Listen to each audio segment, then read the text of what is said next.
Básicamente, yo le recomiendo a los jóvenes, cuando el caso de la hija o el caso de la amiga de la hija, le digo, porque todo, pues ya usted lo ha dicho todo, todo es por a través de las redes. Sí, claro. ¿No? Entonces, una muchacha que un año está ahorita estudiando en Chocó y se ve con la amiga siempre a través de Facebook. Cuando yo de pronto me escapo por ahí, entonces, pues lo que escriben no es nada, o lo que dicen no es nada sustancial. Sí. Nunca es nada sustancial, es como una cosa que va a pasar efímera, transitoria, que no tiene como contenido. Entonces, eso lo llama una preocupación, y yo les digo, ¿por qué no se leen del más de, no? Lean las novelas del memoriado, muchachas. Aquí estamos, lo que tú dices es cierto, mira, aquí estamos asistiendo. Hay una sobreinformación. O sea, pues eso ya se preveía desde los años 70, o sea, la comunicación social. Díganme, puedan. La comunicación social, los medios, los artefactos, ¿sí o no? Uy, claro,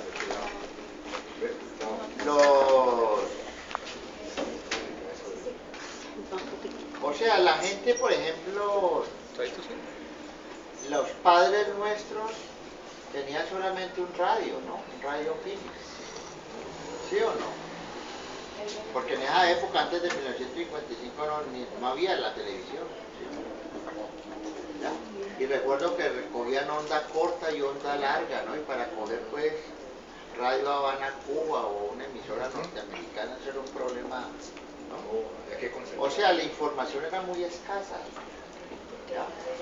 Entonces el ser humano, a nivel científico y tecnológico, desarrolló las comunicaciones al máximo, se supone, para acercar a la gente, ¿sí o no? No, y es muy valioso, por ejemplo, que si yo tengo una amiga en Japón, o un tío en Japón, un sobrino en Japón, yo desde aquí le mando un WhatsApp y enseguida pues él recibe el WhatsApp o el correo electrónico. Pero paradójicamente es que todo tiene su contra. Paradójicamente esa tecnología que nos permite hoy en día comunicarnos más, al mismo tiempo nos ha aislado más. Sí, ese es el costo. Al mismo tiempo la gente vive en una soledad absoluta. O sea, bueno, yo utilizo también el Facebook, ahí yo muchas veces cuelgo mi columna, pues cuando alguien cumple años le doy felicitaciones.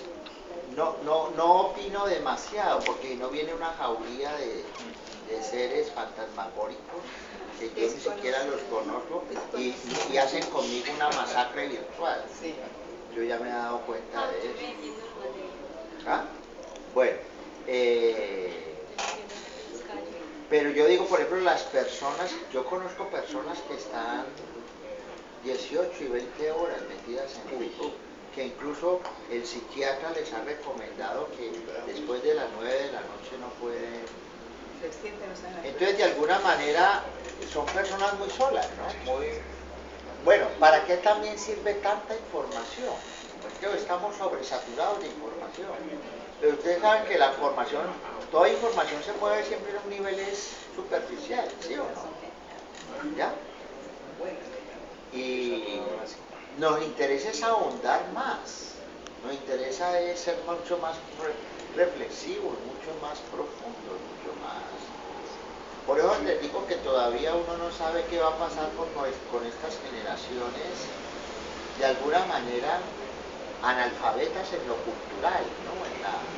Por ejemplo, yo una vez iba a dictar un curso de literatura colombiana en octavo semestre, o sea, ya se iban a graduar los muchachos de literatura.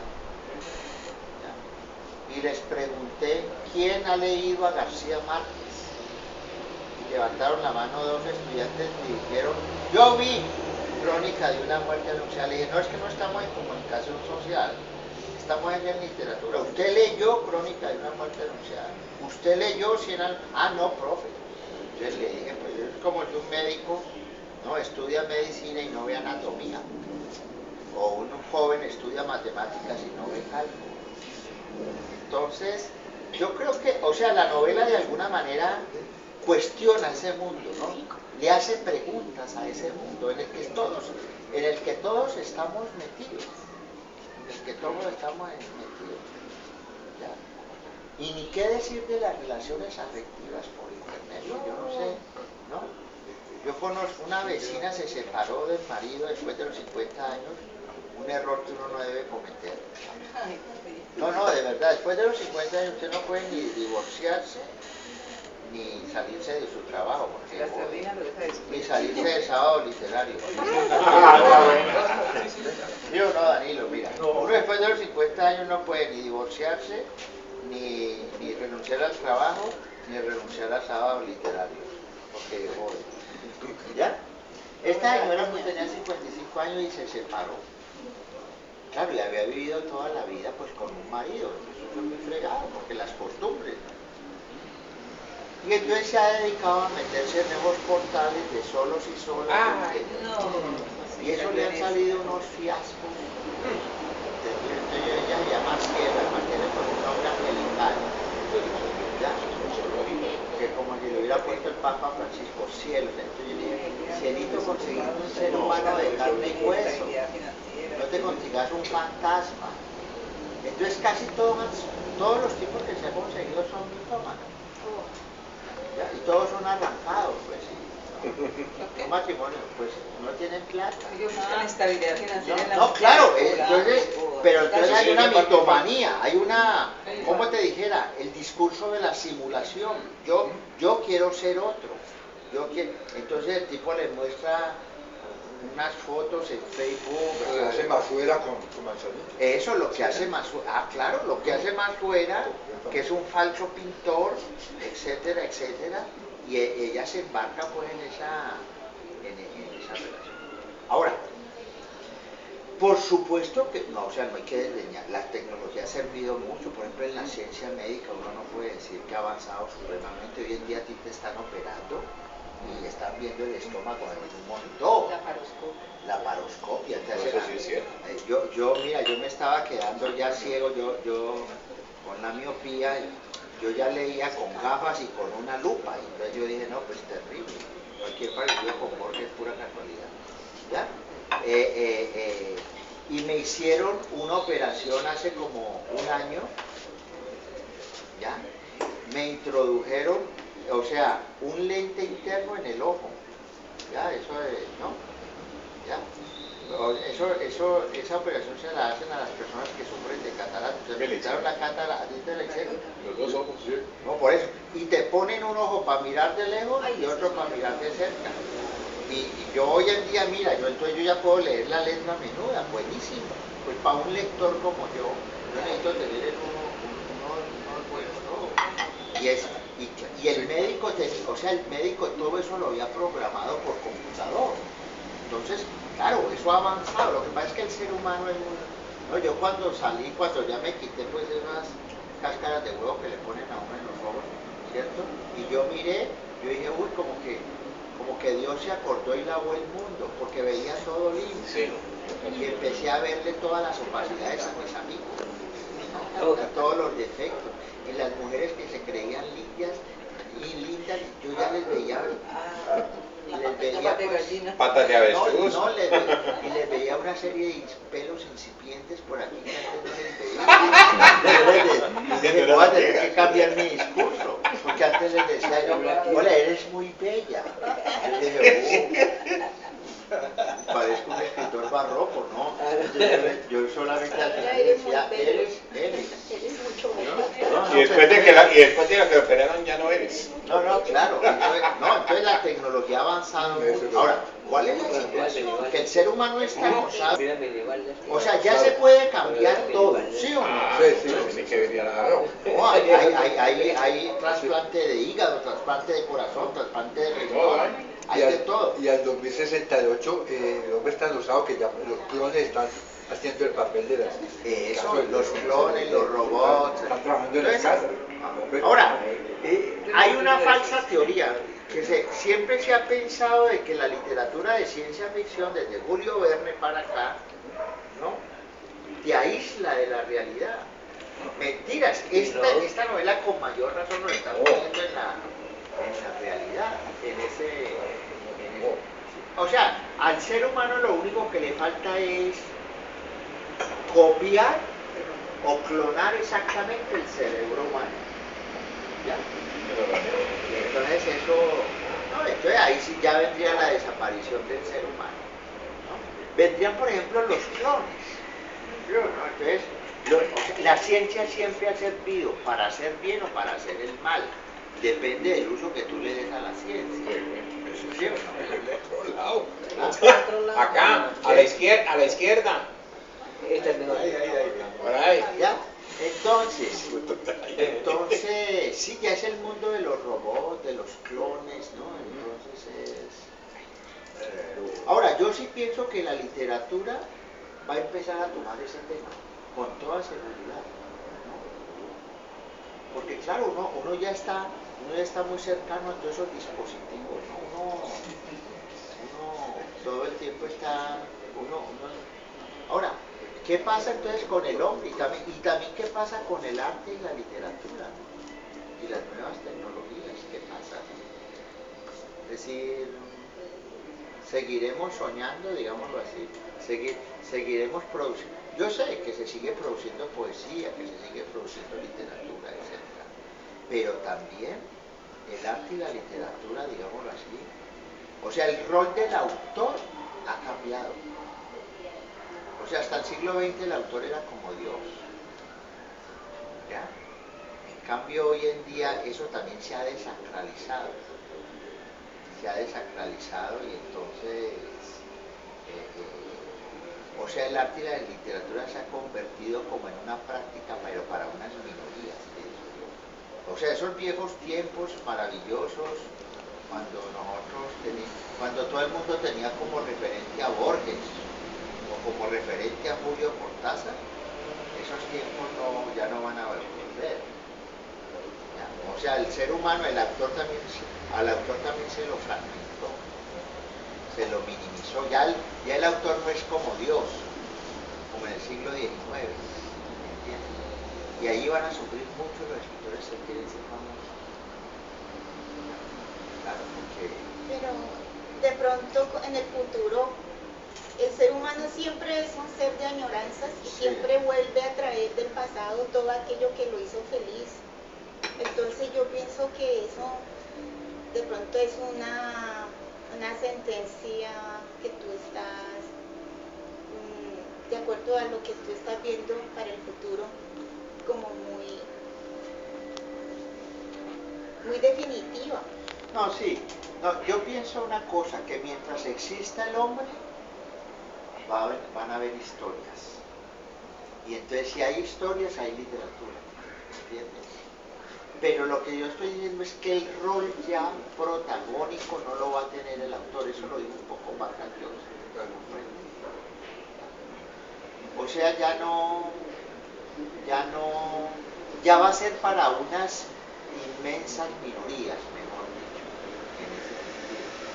Sí, digamos, yo he observado una cosa a partir, digamos, de los años 50 hacia acá, desde los 50 hacia acá, que se admiraba al escritor y al poeta. Sí. Incluso se tenía en cuenta al poeta que al novelista. Sí. Y se decía, qué maravilla, cómo el señor hace los poemas, cómo suenan de bonito en el oído esas rimas consonantes y asonantes. Hoy en día, eso es basura, no sirve, bote eso, quémelo, haga lo que quiera, pero eso no sirve. Sí, ya, el poeta ya no es Dios. Exactamente. Y eso es grave, ¿no? En una cultura, en la cultura de Occidente, ¿no? O sea, el poeta ya no es Dios.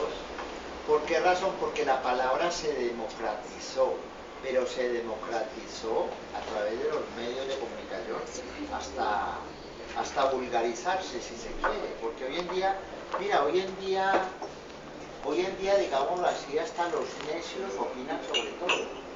¿Comprendes? O sea, Lo que usted dice es cierto. Yo creo que hasta, por ejemplo, aquí en Colombia y América Latina, por ahí hasta los años 80, el referente de Borges era Borges, ¿sí o no? Neruda era Neruda, César Vallejo era César Vallejo. Y sigue siendo. Y sigue siendo, ¿cierto? Pero de todas maneras, pero es porque nosotros, digamos, ahí que estamos metidos en el cuento de la literatura. Pero de todas maneras, a ver, como dirían un académico de la Universidad del Valle, el paradigma cambió. Maestro, pero yo pienso, Hablemos como habla un profesor de literatura. El paradigma cambió. maestro, yo ¿Entiendes? Es un poco lo que dice. Sí. A mí por lo menos como escritor me da pena, ¿entiendes? Que, o sea, que la voz del poeta sea reemplazada por la voz de un hijo de poeta. Ya, pues para decirlo en términos metafóricos. Digamos de esa manera, ocurre que en la época que nos daban madera a nosotros, inclusive en la escuela, y que nos obligaran a uno a aprender poemas de memoria, cuando eso era la rima de la que ahorita digamos, es la síntesis de la poesía, es la musicalidad del verso, en el tiempo y en el espacio, que dan una sonoridad al oído y a la mente. Entonces uno escribe poesía, queda en el aire, por el motivo de que cuando uno tiene esa mentalidad que le infundieron a sangre y fuego, como se dice, o a sangre y golpe, lógico que uno ya como que se estabilizó así, y volver uno a obtener como costumbre lo que le decían a uno que era mediocridad. Pero le decían que escribe así de una manera casi prosaica, es un vulgar, es un mediocre, y le jalaban a uno las greñas cuando escribía así. Yo me acuerdo que yo escribía de esa manera, y escribía poemas pequeños de lo que están gustando ahora. ¿Y qué ocurrió? Que a mí me pasaron las ganas de empezar a escribir como escribió Julio Flores, como escribía Amado Nervo, como escribía la gente de la época. Y ahora me salen con el cuento contrario, que lo que yo escribía antes era lo que servía. Entonces, queda uno se refiere al verso libre, maestro. Más que todo sí. escribir en verso libre. Claro. Es que ese es el cambio de paradigma. Sí, claro. A eso es que se refiere. Sí, claro, cambió, claro, porque de todas maneras cada, yo diría, o sea, cada época también trae su estética, su poética. ¿Cuál es el gran reto del escritor, del poeta y del narrador?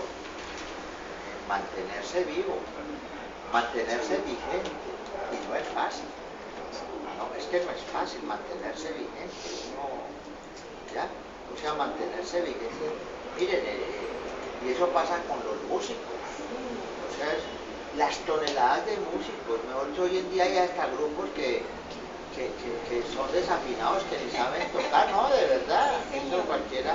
Pintores, o sea, como se ha democratizado, y los discursos se han democratizado, entonces todo el mundo es pintor. Con la parte claro, han hecho esa labor. Claro, o sea, ya no están los referentes pictóricos que nosotros teníamos en una época, que por ejemplo nosotros decíamos aquí, Óscar Muñoz, Ever Astudillo, Alcántara, entonces, y hoy en día Darío Morales, por ejemplo, ya. Entonces, ahora surge, por ejemplo, ya no es la pintura, ¿no? Bidimensional, etcétera, sino que son las instalaciones en performance. Pero hay performance muy buenos estéticamente, pero también hay unas cosas que son lamentables. Yo una vez fui a un salón nacional de artistas, yo parecía un basurero, ¿cierto? Y entonces viene toda la discusión pero sobre el arte. Pero tenían un discurso enorme para justificar el basurero. Claro. Entonces, no, por eso, o sea, y vino el arte conceptual, o sea, que no se centraron en la obra, sino que la obra era la que le hacía una serie de preguntas al lector. Hay instalaciones muy buenas, por ejemplo la de Doris Salcedo, ¿no? esa escultora que, por ejemplo, hizo una escultura que se llama La Grieta y abre literalmente una grieta ahí en el museo. Pero hay otras cosas realmente que uno dice, bueno, ¿eso será arte o no será arte? Yo creo que, o sea, yo creo que se está en una época como de transición y de confusión, ¿no? Estética, pienso yo. O sea, yo creo que se necesita una guerra, para que empiece, una guerra pero en forma. No las guerritas de aquí en Colombia, necesita una guerra en forma. Sí, porque por ejemplo el siglo XX empezó en 1914, no empezó en Italia. Y a partir de 1914 entonces se produjeron tres grandes novelistas: La Metamorfosis de Kafka, que fue el proceso de deshumanización del ser humano; El hombre sin atributos de Musil, y la gran novela que nadie entiende pero todo el mundo habla de ella, y que nadie ha leído pero todo el mundo habla de ella, que es Ulises de Joyce, ¿cierto? No, yo pienso que todavía no hemos llegado al siglo XXI. Necesita una guerra, ya, porque al ser humano, pero una guerra mundial. Declarada. No una guerra aquí pues con... No, una guerra. O sea que usted habla de pronto de un colapso general. Un colapso, no, la sociedad, el mundo tiene que colapsar porque hay una crisis. Pero es que, ¿no? Entonces la crisis es tanto, a ver, si de pronto cogemos... A todos los niveles, a todos los niveles. Pero la cuestión de la tecnología, que ya esta vaina ya nos invadió, ya el espacio de nosotros, como usted decía ahora, gente que 20 horas metidas en esta cosa, la descomposición que se ve, por ejemplo, en el caso de Colombia, pues en los demás países también. Pues, o México, ¿no? El caso de Colombia, México, lo que está sucediendo en Gaza, en Ucrania. No, se necesita, o sea, a ver, vamos a hablar como los académicos, se necesita como un nuevo paradigma, o sea, una nueva perspectiva. Eso, mire, eso pasó de 1900 a 1914, el mundo era aburridísimo. ¿Era qué? Aburridísimo. ¿No? Cuando no pasa nada. No pasaba nada, y entonces la literatura en boga todavía era la literatura realista, que venía de Balzac, que venía de Solá. Estaba Marcel Proust, un hombre pues gay, que escribía en la cama, acostado en la cama, y escribió En busca del tiempo perdido, ¿no? Y era una literatura muy florida, etc. No pasaba nada literariamente. Entonces, ¡pum!, pasó la gran conflagración, 1914, 1918, la hambruna, la destrucción de las ciudades. El crack del 29. Y entonces surge Kafka, surge Joyce, surge el surrealismo, surge André Breton, surge Picasso, ¿no? En el siglo XIX todavía era la pintura realista, que los impresionistas quisieron pues acabar un poco con, ¿no? La pintura, los paisajes, ¿no? Rousseau, etcétera, etcétera, Corot, ¿no? Y llega en un momento dado Picasso y dice, no, las caras ya no hay que pintarlas como son, sino como no son. Entonces en las caras vamos a hacer 3 cubos, ¿no? Y hubo toda una transformación en ese sentido. Al siglo XXI, 2014, en este momento ya hay una generación que es completamente analfabeta ante las redes sociales. De atrás para adelante. Sí, de la generación del 40, del 50. No, claro. Lo alcanzó. Sí, como me dijo un amigo mío me dijo, perdón, mi tecnología llega hasta la nevera. Y hay incluso de ese momento, incluso profesores que dicen, no me hablé de esas cosas, que yo el libro y escasamente el celular, pero yo no paso para esas cosas. Pero la idea que yo tenía era que, quiero expresar a través del libro, es que puede darse hacia el futuro, es que el hombre a través de su osadía llega a ser tan adelantado, pero que por las otras razones sociales, políticas, económicas, etc., que juegan un papel incluso entre la misma novela, es el hecho de que ellos, para poder incrustarse entre el pensamiento uniformado, pensamiento único, presidente único y gobierno único, que ya lo tuvimos 8 años atrás, pero hay como de paso, una intencionalidad muy bonita. Entonces, Si usted pensaba diferente, estaba en problemas. Usted no podía expresar diferente. Pero todavía, ahora, Entonces, ellos, ¿a dónde tienen que ir? A la llanura prosaica. A donde se encuentra el computador rodado, donde hay un man que arregla todo, que coge la clave. Y eso es muy interesante.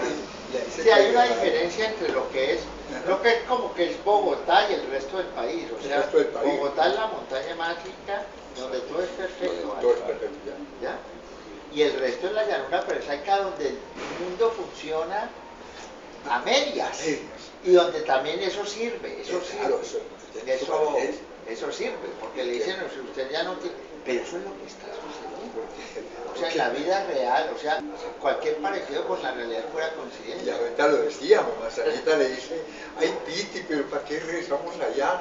Todo es limpio, todo es impecable, uno no come sino píldoras, bistec a caballo, ¿no? Cuando pide Masuera con él y llegan los 30 platos, un grupito de pildoritas, ese bistec, ¿no?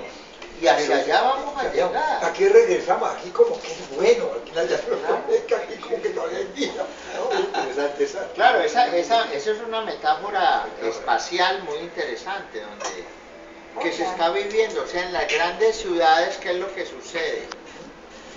Las grandes ciudades están expulsando a los pobres y a la clase media que no cree que se empobreció. Ya. No, claro, que no cree. Vaya, viva usted, mire, viva usted en Ciudad de México, en Buenos Aires, en Madrid, o en París, o en Bogotá, eso vale un dineral. Y la gente se está yendo a los pueblos, a la periferia.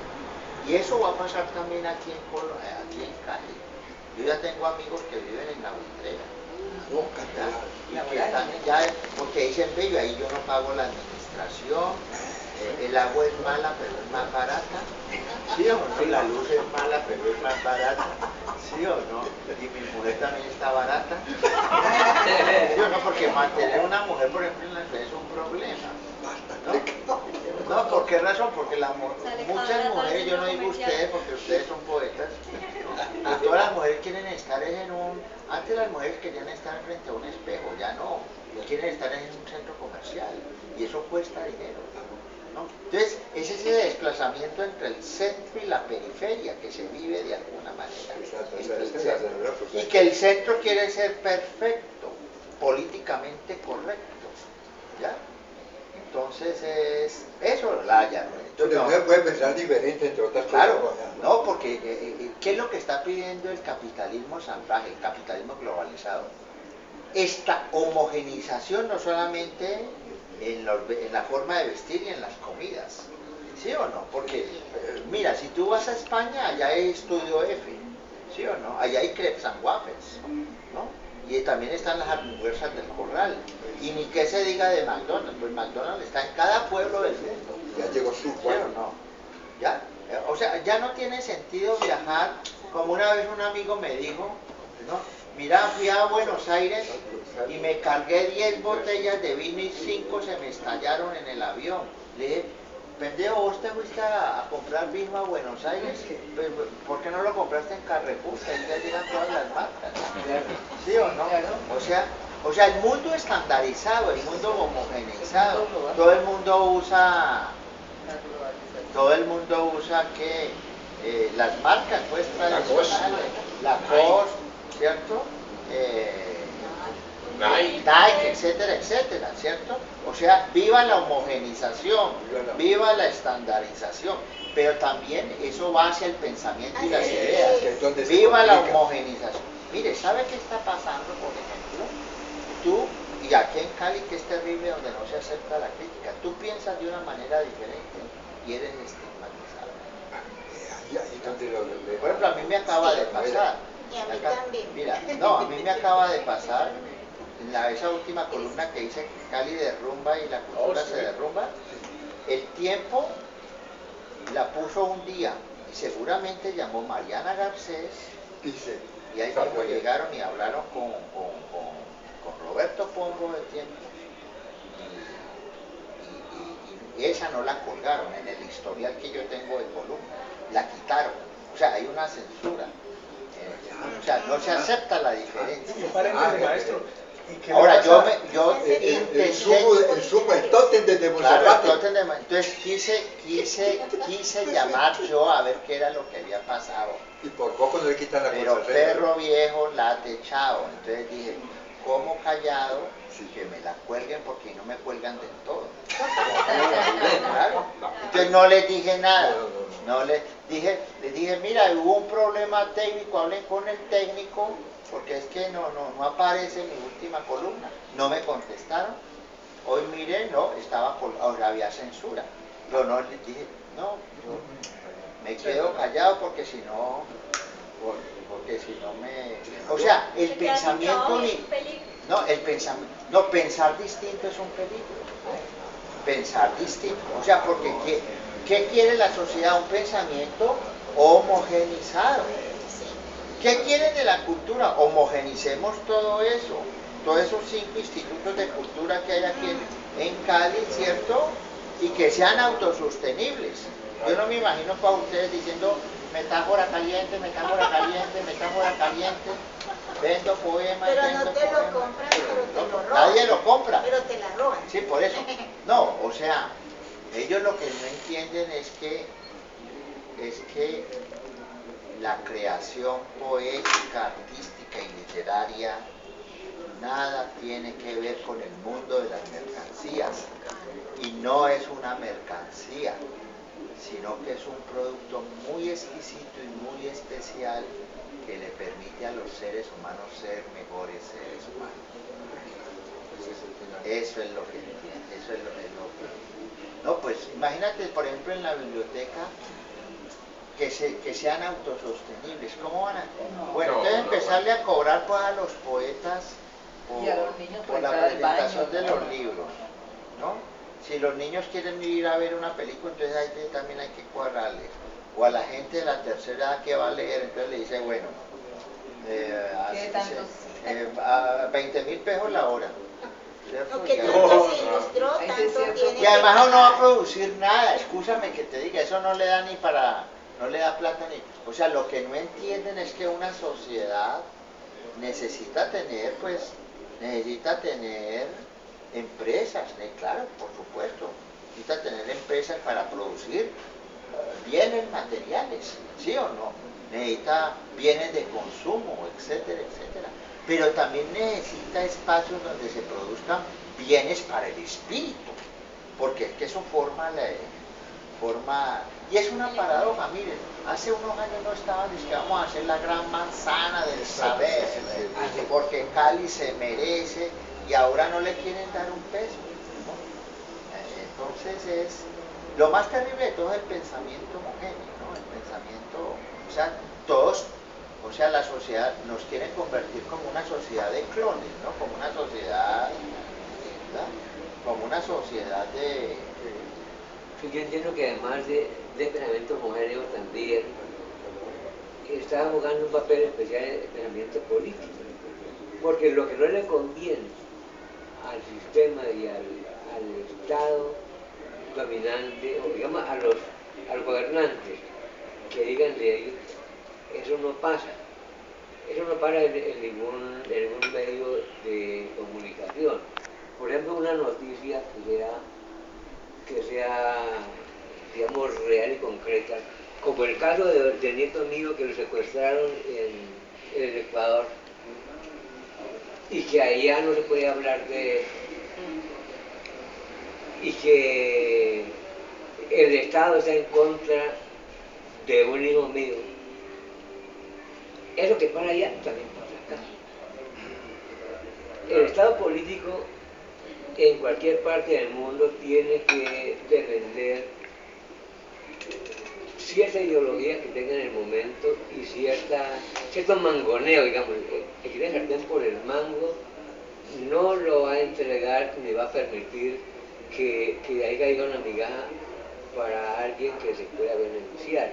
Entonces yo creo que por ahí también está la cosa, porque si el Estado no está recibiendo dádiva que los desborde a ellos en su politiquería, entonces ellos no van a querer ayudarnos, es lógico. ellos quieren ayudar a los de ellos, a los que compartan con ellos. Por ejemplo, yo cuando presenté un libro acá que no me lo pusieron corregir en el departamento, no me lo pusieron corregir para presentarlo y me lo publicarlo a H+7. En cambio, una señora que era política, la esposa de un político, vino y presentó otro de más mala calidad, se lo corrigieron, se lo mejoraron y lo publicaron. Entonces, a mí eso se me hizo muy cruel. El libro yo lo publiqué como pude y listo, pero entonces yo miro que hay una tajante diferencia entre lo que hace el político y en lo que hace el no político. Perdón, pero frente a la posibilidad de la novela, a la posibilidad que plantea Piti Caballero, que él mete las palabras claves para que salga la novela, finalmente la termina de leer, pero él queda feliz. Finalmente hasta hace una crítica. Ah, sí. Era al final. O sea, ahí es una novela esperanzadora. Sí, sí, claro. De todas maneras, Piti acepta, ¿no? Ese nuevo mundo que le toca que vivir. Porque Piti es un profesor universitario que viene, es un humanista, que viene de esa vieja tradición lectora y lectora, y que en un momento dado se ve encerrado en un sistema totalitario, ¿no? Una sociedad totalitaria, una sociedad donde... Es que se está produciendo todo. Mire, hoy en día, por ejemplo, esa premonición que dijo George Orwell en 1984, el famoso Big Brother, ¿no? En la sociedad vigilante, ¿no? O sea, hacemos parte de una sociedad vigilada permanentemente. O sea, el mismo Estado, la misma sociedad en el mundo entero, no quiere la diferencia, no quiere la diversidad, no quiere sino quiere la homogeneidad, quiere, sí, en todo, ya lo decíamos, por ejemplo, en el vestido, ¿no? En la gastronomía, todas esas funciones que se están llevando ahora a cabo en la cocina también, ¿no? Pues claro, hay una resistencia de las culturas regionales, por supuesto. Ante una globalización hay una resistencia, por supuesto, a eso. La poesía también tiene que plantearse hoy en día como una resistencia, porque ya no es, la poesía, pues para que hablemos como en términos políticos, ya no representa la voz del pueblo.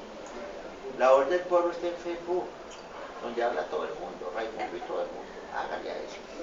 ¿Sí o no? Y además eso es fugaz, es el arte de la fugacidad. Tú te crees muy importante porque pusiste tu cumpleaños ahora, pero a los 3 minutos ya esa noticia, ¡pum!, pasó a la basura. Y vuelves a decir que cumples años dentro de un mes y te vuelven a felicitar y no se acuerdan que ya has cumplido años. Y se producen cosas absurdas, ¿cierto? A alguien le matan un hermano, le secuestran un hermano y hay 10 pendejos que dicen me gusta. Ah, sí. Me gusta. Sí, porque lo mataron. Sí, por eso, me gusta, dicen no, me gusta. Entonces, ¿qué está representando? No, por eso. No, es la deshumanización, es la desubjetivación. O sea, ya a la sociedad y al mundo no le interesa un ser humano que sea diferente al otro, sino que sea homogéneo, que sea un clon. Que no sea un problema. Claro, que no sea un problema. ¿No? Y por eso es que quieren privatizar las universidades públicas, los institutos descentralizados, etc. O sea, convertirlo todo en mercancía. Entonces eso es un esquema reduccionista muy terrible, porque el ser humano no es solo una mercancía, no es, pues no. El ser humano tiene sentimientos, tiene emociones, tiene gustos, tiene pasiones. El ser humano, o sea, la mercancía no es la mercancía no le resuelve al ser humano el problema de la calidad, no solo el dinero te hace feliz. ¿Cuántas personas que tienen? Miren, ahora sacó un libro esa señora que fue la mujer de Gilberto Rodríguez, sí. Que debe estar en la olla, pues por eso está haciendo ese bobo para, ¿ya? Pero ella lo que cuenta era terrible, ella vivía como presa de Gilberto Rodríguez Orejuela, tenía una vida personal miserable, ¿no? Era una vida completamente, vivía como una prisionera, ¿cierto? En las casas y en los bosques donde se escondía, ¿no? Y yo creo que ella tenía más relaciones con los escoltas que con él, y viviendo en esa zozobra terrible y la ponían a contar dinero. O sea, y ella fue una jovencita que, pues ella dice que no, que ella se enamoró por pasión, por amor. No, ella era por el dinero. No, pero por eso. La pasión es esta. Por eso, claro. O sea, ella fue por lana y salió trasquilada, porque pues, ser la amante de un, o la esposa de un narcotraficante es muy duro, ¿no? Es muy duro porque no sabe que detrás de un narcotraficante, pues por ejemplo, hay un ejército de escoltas, hay un sistema de seguridad terrible donde tú dejas de ser libre, entonces, sí, no, la novela apunta. Claro. No, ahora si es el dinero bien habido, ganado con el trabajo, etcétera, etcétera. No, lo que yo digo es que el dinero, como decía hombre Pambelé, que Pambelé tenía a veces unos visos de filósofo. Pambelé dijo que ser pobre no era malo, pero era mejor ser rico. Pambelé dijo eso, pues ser pobre no es malo.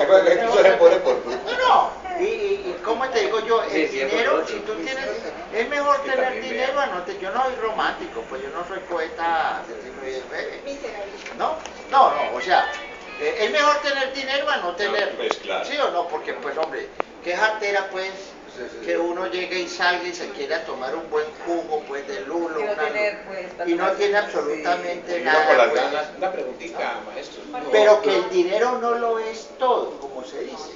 El dinero, ¿cuántas personas? Miren lo que pasó con este actor Robin Williams, ¿no? Era un tipo tapado de plata, fue un hombre que de la comedia norteamericana hizo reír a todo el mundo, etcétera, etcétera. Vivía un drama personal muy fregado, era un hombre muy depresivo, y con mujer y con hijo y con dinero, y llegó y se ahorcó. O sea, su vida era una vida miserable. ¿Sí o no? Una pregunta, maestro. ¿Usted cree, hablando lo que usted habla del proceso de la homogeneización, homogeneidad? A ver, nosotros somos tercermundistas. Usted, por ejemplo, esto se está dando más en los países del primer mundo. Claro. Nosotros todavía estamos como en ese proceso. Nosotros estamos en la llanura prosaica. Sí. Pero, por ejemplo, por decir un país que sea, por decir Canadá o Alemania, que son países de un estatus muy altos, ellos ya están en eso. Sí, sí. Mira, yo viví 5 años en Montreal. Y yo dije, esta es la modernidad, este es el primer mundo. Yo mejor me devuelvo para el tercer mundo. No, en serio, mire, yo estaba haciendo allá un doctorado, entonces iba a la universidad, en esa universidad nadie se hablaba con nadie.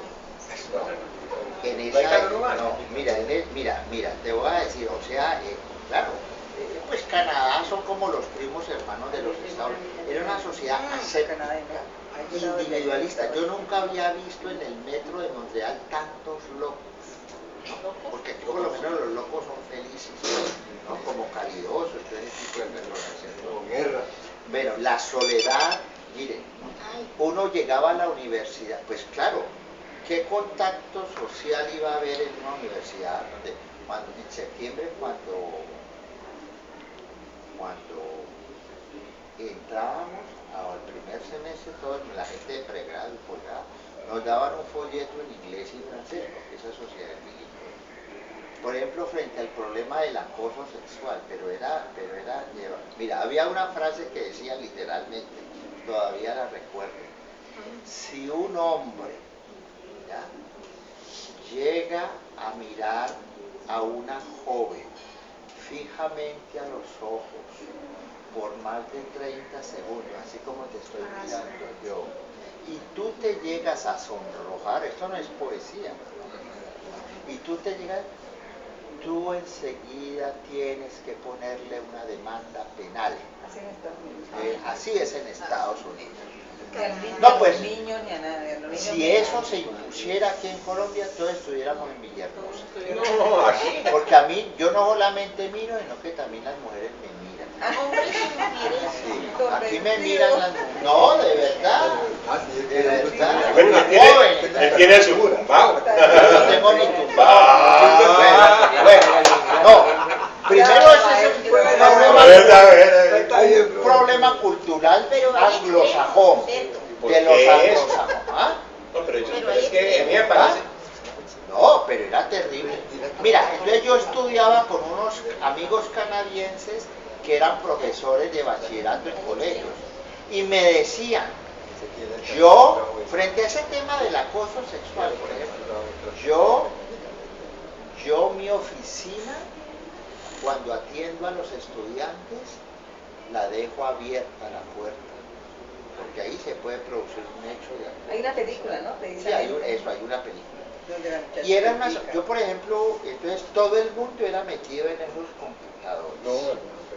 Eso era una sociedad aséptica.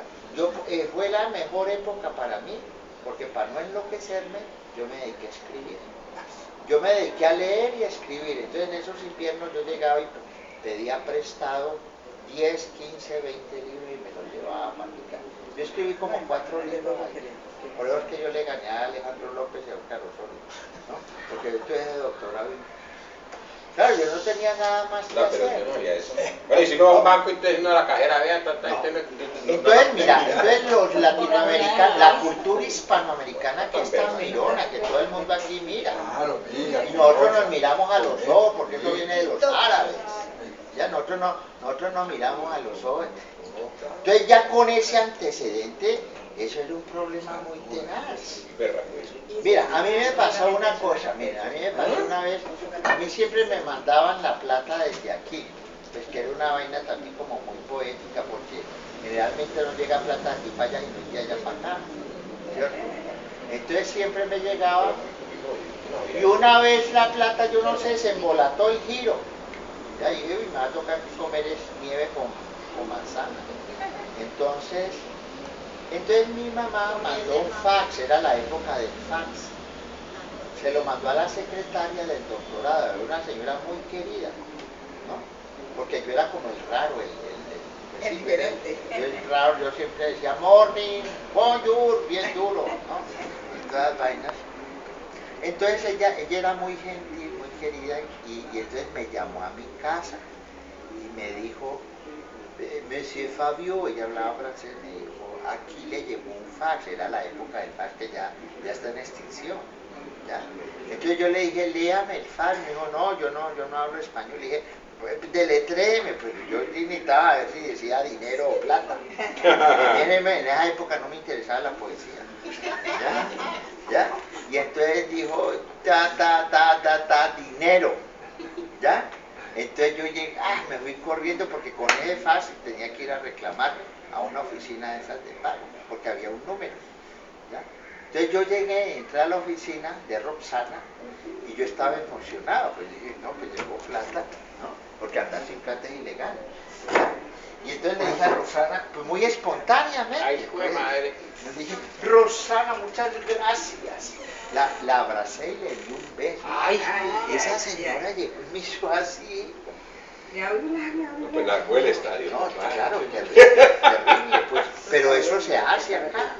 Entonces, esa es la montaña mágica. Entonces, yo veía, por ejemplo, en esas bibliotecas, pues esas bibliotecas con una alta tecnología en esa época. Aquí pues todo el mundo todavía tenían esos computadores con esas torres así, allí ya estaban los laptops allá, ¿no? Y eso eran 150, 300, todo el mundo. Una sociedad, pero nadie se hablaba con nadie. A veces nos reuníamos, era con mexicanos, con argentinos. Era una sociedad esquizofrénica, Montreal. Muy bella la ciudad, todo marcha de maravilla, todo eso es una cosa, pues, como las grandes ciudades norteamericanas, ¿no? Eso a las 4 de la mañana ya tienen lavada toda la ciudad.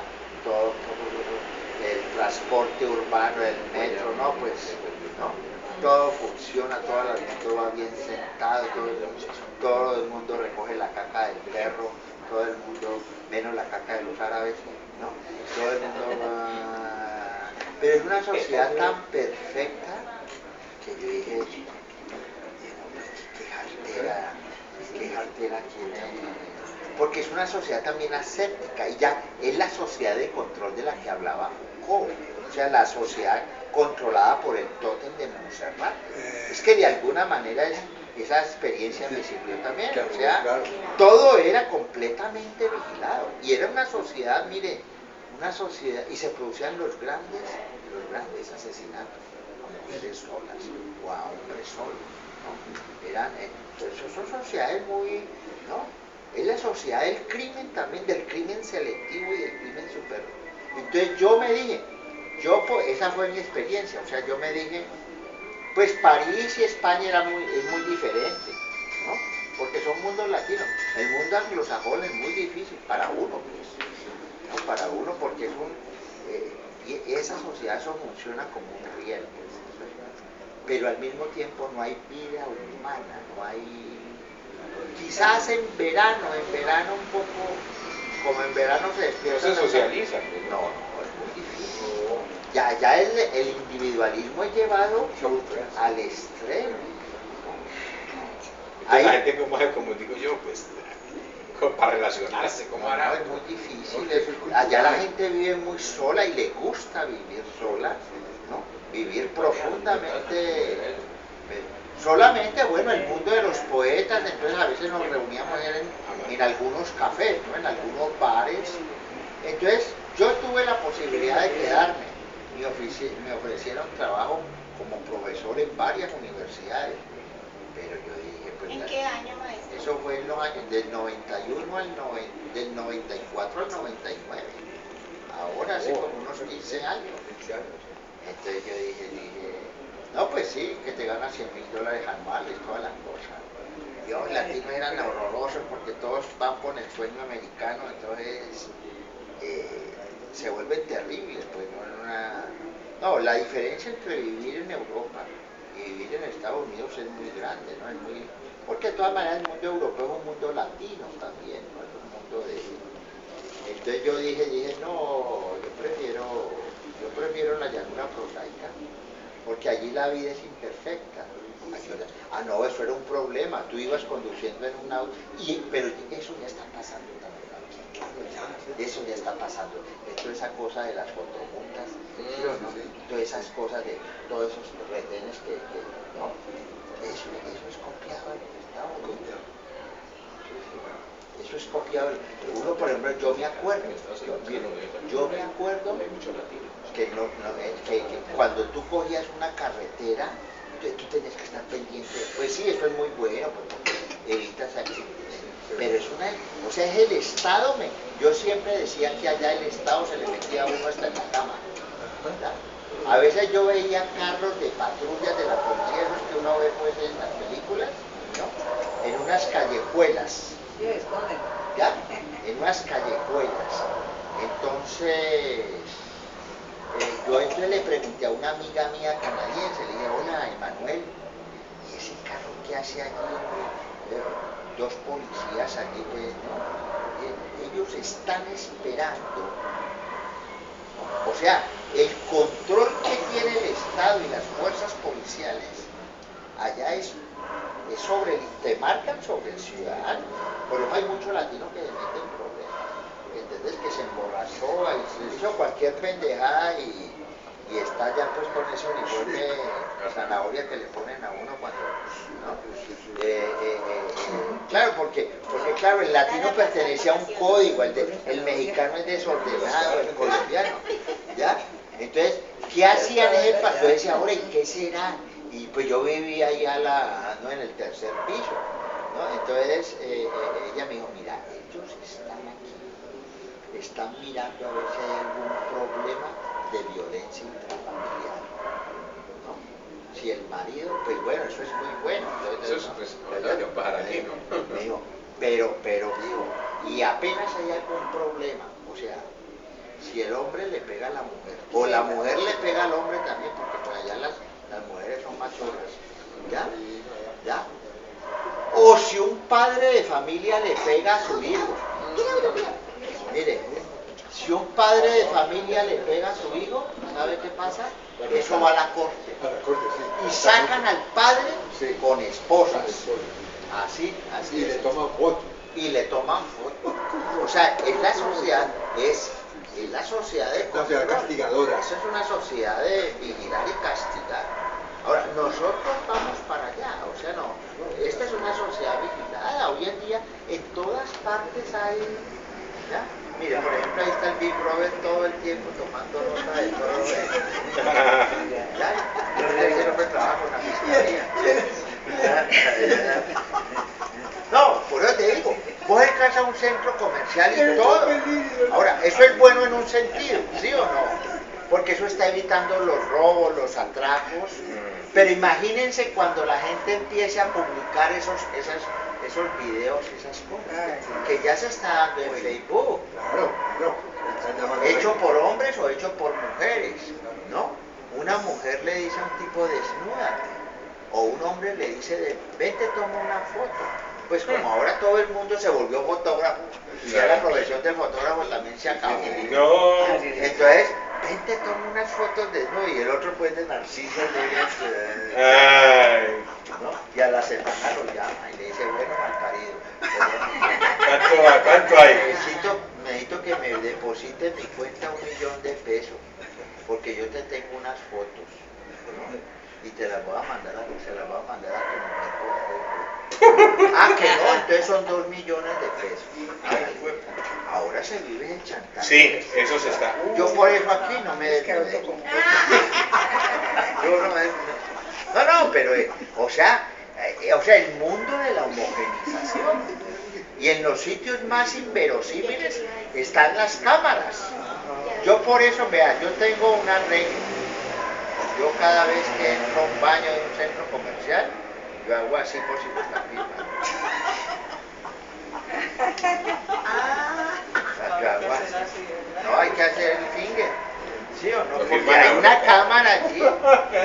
Imaginen que publicaran todo lo privado, entonces se volvería la Torre de Babel. No, por eso, o sea, nosotros en los años 80 jamás pensamos que el mundo se fuera a volver así. Jamás pensamos. Una velocidad. ¿Sí o no? Entonces, el mundo homogenizado. En Estados Unidos pensar diferente es un lío muy terrible. Seriamente. No, me parece muy bueno, mire, muy buena la charla por una razón sencilla, porque la novela pues nos está remitiendo a un mundo muy contemporáneo y al mundo de las tecnologías virtuales que a todos nos están afectando, a nosotros, a nuestros hijos, a todo el mundo.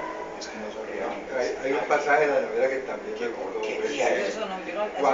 Yo no Se satura la memoria, la memoria se satura el maestro, porque entonces nunca se pensaba, es decir, que también eso es otra vaina de la tecnología que puede dar. La tecnología tiene su talón de Aquiles. Entonces llega y colapsa.